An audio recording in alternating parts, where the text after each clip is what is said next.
Assalamualaikum warahmatullahi wabarakatuh. Bapak dan Ibu guru hebat, perkenalkan saya Zahyani, guru di SMA Negeri 6 Pariaman. Jauh pulau dari Sumatera, pergi haji ke kota Mekah. Dengan bismillah video ini dibuka, semoga kita semua mendapat berkah.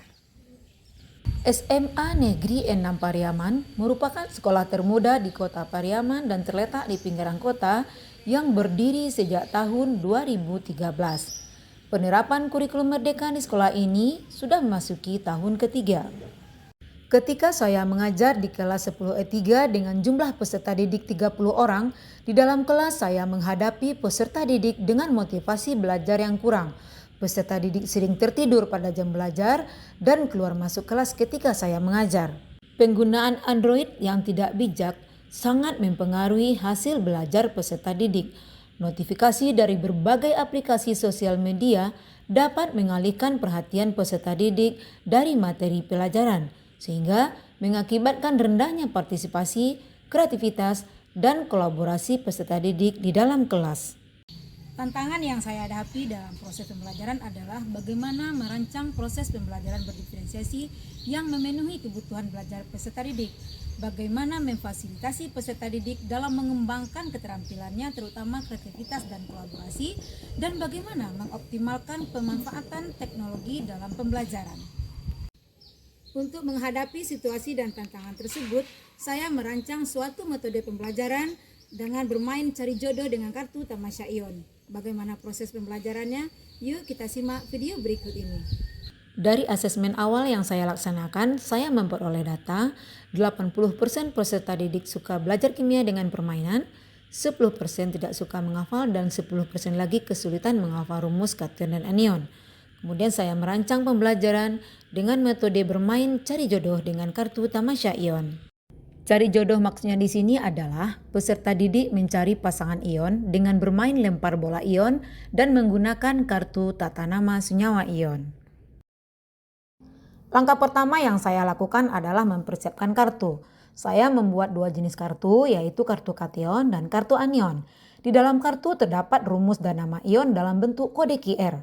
Kode QR ini selanjutnya saya tempelkan pada karton berwarna berukuran 10 x 10 cm dengan warna berbeda untuk membedakan kation dan anion. Kartu ini saya buat sebanyak 30 buah, terdiri dari 15 kartu kation dan 15 kartu anion. Kemudian saya juga merancang modul ajar yang akan saya gunakan dalam proses pembelajaran. Di dalam modul terdapat aturan bermain kartu cari jodoh tata nama senyawa ion ini. Pembelajaran saya awali dengan mengecek kehadiran peserta didik, menanyakan kabarnya hari ini, dan mengaitkan materi hari ini dengan materi sebelumnya, dan menyampaikan tujuan pembelajaran. Untuk memberikan pemahaman tentang tata nama senyawa ion, saya membagikan materi ini kepada peserta didik. Samping itu juga saya menayangkan video tentang tata nama senyawa ion.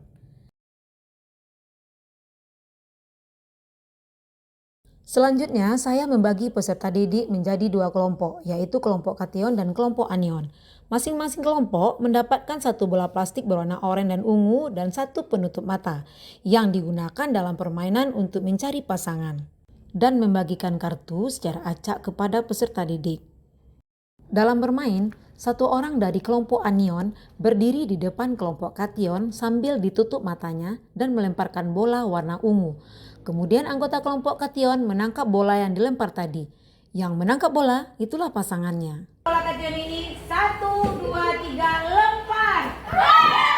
Nah, itulah pasangannya. Tepuk tangan ya. Yuk. Setelah menemukan pasangannya, semua peserta didik duduk di kelompok baru yang telah ditentukan. Mereka memindai kode QR pada kartunya masing-masing dan menuliskannya di catatan tempel. Tidak lupa saya memberi apresiasi kepada peserta didik yang aktif dan berhasil menemukan pasangan kartu dengan benar. Ibu sangat bangga dengan kerja kerasmu dalam mempelajari tata nama senyawa ion. Kamu semua anak-anak hebat. Berikutnya saya membagikan kertas plano kepada masing-masing kelompok. Di dalam kelompoknya, semua pasangan menempelkan catatan tempel pada kertas plano. dan menuliskan rumus senyawa serta menuliskan nama senyawa ion yang diperoleh dari kartu kode QR pada permainan tadi. Kemudian semua anggota kelompok berdiskusi untuk mengisi LKPD yang telah saya berikan. Tiap-tiap kelompok kemudian menempelkan kertas planonya pada dinding kelas. Agar semua peserta didik memiliki pemahaman yang sama tentang tata nama senyawa ion ini, saya menggunakan metode gallery walk, di mana tiap-tiap kelompok menempelkan kertas planonya pada dinding kelas. Setiap kelompok menyediakan satu orang sebagai penjaga stand. Masing-masing anggota kelompok mengunjungi stand kelompok lain, mereka saling bertanya dan berdiskusi tentang bagaimana cara memberi nama senyawa ion dan bagaimana menuliskan rumus senyawa ion. Pengunjung stand juga boleh memberikan saran dan masukan terhadap stand yang mereka kunjungi dengan menuliskannya pada catatan tempel. Bagi peserta didik yang tidak suka bermain dan tidak suka menghafal rumus kation dan anion, saya melakukan bimbingan dengan menggunakan puzzle ion sederhana. Selain peserta didik mendapatkan informasi dari berbagai sumber belajar dan dengan bermain, saya juga memberikan penguatan terhadap materi tata nama senyawa ion. Untuk melihat ketercapaian tujuan pembelajaran, saya melakukan asesmen sumatif menggunakan aplikasi Quizizz.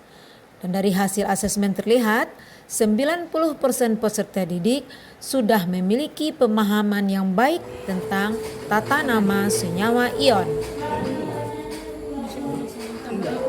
Dengan bermain kartu tata nama senyawa ion, peserta didik lebih mudah mengingat rumus dan nama ion, membantu mereka memvisualkan bagaimana kation dan anion berpasangan sehingga membentuk senyawa ion. Mari kita ciptakan suasana kelas yang menyenangkan, inklusif dan mendukung sehingga peserta didik merasa nyaman untuk belajar dan berpartisipasi. Rancang metode pembelajaran yang bervariasi agar peserta didik tidak bosan. Dan jangan lupa integrasikan teknologi dalam pembelajaran. Salam Merdeka Belajar. Pembelajaran kimia pada hari ini sangat berbeda dan mengasihkan sekali loh. Biasanya Bunda mengajarkan dengan cara slide saja. Nah, pada hari ini Bunda mengajak kita untuk bermain, yaitunya dengan cara permainan cari jodoh. Di sini saya lebih mudah menuliskan rumus senyawa ion dan menuliskan nama-nama senyawa ion. Pokoknya kimia pada hari ini seru loh. Pembelajaran yang dilakukan Ibu Zayani telah berhasil mengubah pembelajaran kimia menjadi sebuah permainan yang menyenangkan. Sehingga peserta didik merasa lebih percaya diri dan tidak takut dengan materi kimia. Metode kartu cari jodoh ini bisa menjadi inspirasi bagi guru-guru yang lain. Setelah berbagi praktik baik tentang pembelajaran berdiferensiasi dengan menggunakan metode bermain oleh Ibu Zahyani, menambah wawasan baru untuk saya dan saya ingin menerapkannya dalam mata pelajaran yang saya ampu. Saya sangat terkesan dengan kreativitas Ibu Zahyani dalam menerapkan metode pengajaran yang unik. Dengan bermain cari jodoh dengan kartu tamasya ion, siswa diminta berpikir kritis dan berpartisipasi dalam proses pembelajarannya. Semoga Bu Zahyani tetap inovatif, kreatif untuk menemukan hal-hal baru dalam proses pembelajarannya. Terima kasih. Nah, itu tadi praktik baik yang telah saya laksanakan di kelas dengan judul Cari Jodoh dengan kartu tamasya ion. Beli lodeh pakai ketupat, sambalnya sambal terasi. Semoga praktik baik ini bermanfaat dan bisa menginspirasi. Assalamualaikum warahmatullahi wabarakatuh. Kemudian satu anggota kelompok kation kita suruh berdiri di kelompok anion, ditempelkan kertas plano yang sudah terisi kertas stigma tadi di dinding. Ya Bapak dan Ibu guru hebat semuanya. Alhamdulillah ruang Lambosnya SMA 2 Pariaman. Hari ini saya sedikit minta waktu untuk mendesimasikan video saya. Apa itu cari jodoh dengan kartu tamasya ion? Cari jodoh ini maksudnya Bapak Ibu, anak-anak mencari pasangan kation dan anionnya, tapi menggunakan kartu tata nama senyawa ion. Silakan di scan gitu.